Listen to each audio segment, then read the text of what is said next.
दोस्तों, पीएम मोदी के अमेरिका पहुंचते ही लगा तगड़ा झटका।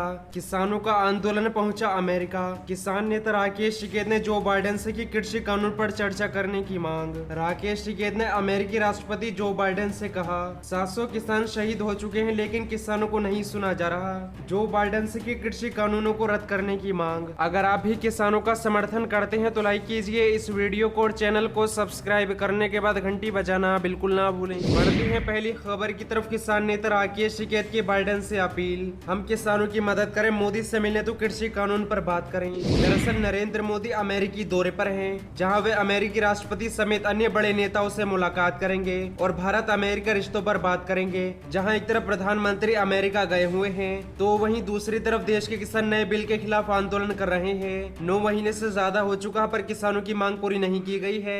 ऐसे में किसान नेता राकेश टिकैत ने ट्वीट कर अमेरिकी राष्ट्रपति जो बाइडेन से मदद की गुहार लगाई है। किसान नेता राकेश टिकैत ने ट्वीट कर लिखा, प्रिय प्रेसिडेंट बाइडेन, हम भारतीय किसान पीएम मोदी सरकार द्वारा लाए गए 3 कृषि कानूनों का विरोध कर रहे हैं। पिछले 11 महीनों में विरोध प्रदर्शन में 700 किसानों की मौत हो चुकी है। हमें बचाने के लिए इन काले कानूनों को वापस लेना चाहिए। कृपया पीएम मोदी से मिलते समय हमारी चिंता पर ध्यान दें। हालांकि किसान नेता राकेश टिकैत का बयान भी सामने आया है। पहले आप उनके बयान को भी सुन लीजिए।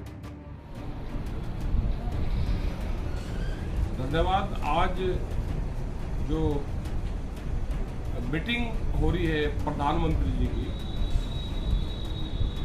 यूएसए में,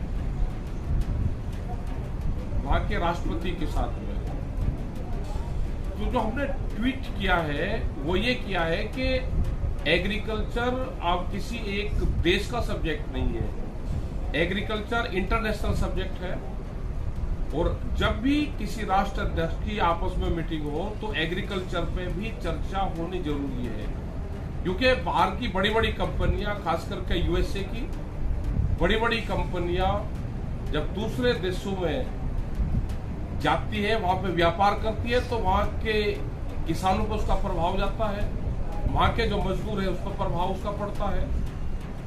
उनको फसलों के दाम ठीक नहीं मिलते, मजदूरी ठीक नहीं मिलती। तो हमारा मकसद पूर्ण रूप से ये है कि जब भी मीटिंग हो, आज की मीटिंग 2 बड़े राष्ट्र अध्यक्षों की मीटिंग हो रही है न्यूयॉर्क में, ये सब्जेक्ट भी जरूर रहना चाहिए। हमारा खाली अकेला ये नहीं कि हम 3 कानून वापसी करवा रहे, एमएसपी पे गारंटी, वो हमारा यहाँ का सब्जेक्ट है। लेकिन अगर बाहर मीटिंगें हो रही है तो उसका सवाल ये है कि बाहर की जो बड़ी कंपनियां हैं उसका क्या प्रभाव मुल्कों में, दूसरे देशों में पड़ता है। जो गरीब देश है उसके किसानों पे कितना उसका प्रभाव पड़ता है, ये चर्चाएं भी हो जानी चाहिए। बड़ी कंपनियां अमेरिका की है।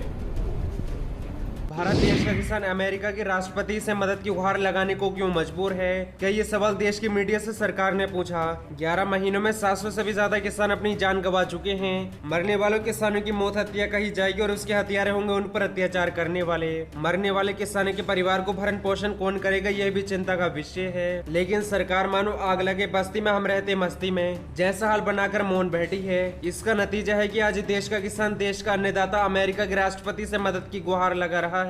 हालांकि अभी तक व्हाइट हाउस या फिर खुद अमेरिकी राष्ट्रपति की तरफ से कोई जवाब नहीं आया है, लेकिन उम्मीद की जा सकती है कि उद्योगपतियों के शुभ चिंतक से इसी पर सवाल तो पूछा जाएगा। बढ़ते हैं अगली खबर की तरफ। मोदी जी, अगर पीएम केयर फंड सरकारी नहीं है तो उसमें सरकारी कर्मचारियों की सैलरी काट कर पैसे क्यों डाले गए, लेखक। दरअसल भारत में कोरोना महामारी की पहली लहर के दौरान देश के लोगों के लिए मोदी सरकार ने चंदे इकट्ठा करने के नाम पर पीएम केयर्स फंड की शुरुआत की थी, जिसमें देश और दुनिया की बड़ी हस्तियों ने खुलकर फंड दिया। मोदी सरकार द्वारा कोरोना महामारी से बनी आपातकालीन स्थिति से निपटने के लिए शुरू किए गए पीएम केयर्स फंड पर विपक्षी दलों द्वारा सवाल खड़े किए गए थे। दरअसल मोदी सरकार ने इस फंड से जुड़ी जानकारी सार्वजनिक करने से इनकार कर दिया है। इसी बीच खबर सामने आई है कि मोदी सरकार द्वारा दिल्ली हाईकोर्ट में पीएम केयर्स फंड को राज्य का फंड घोषित करने की मांग वाली याचिका के मामले में जवाब दाखिल किया है, जिसमें कहा गया है कि प्रधानमंत्री राहत कोष एक चैरिटेबल ट्रस्ट है। इस ट्रस्ट को मिलने वाला पैसा सरकारी फंड बिल नहीं है, इसके लिए आरटीआई के अंदर नहीं आ सकता है। बताया जाता है कि दिल्ली हाईकोर्ट के वकील द्वारा एक याचिका दायर भी की गई थी,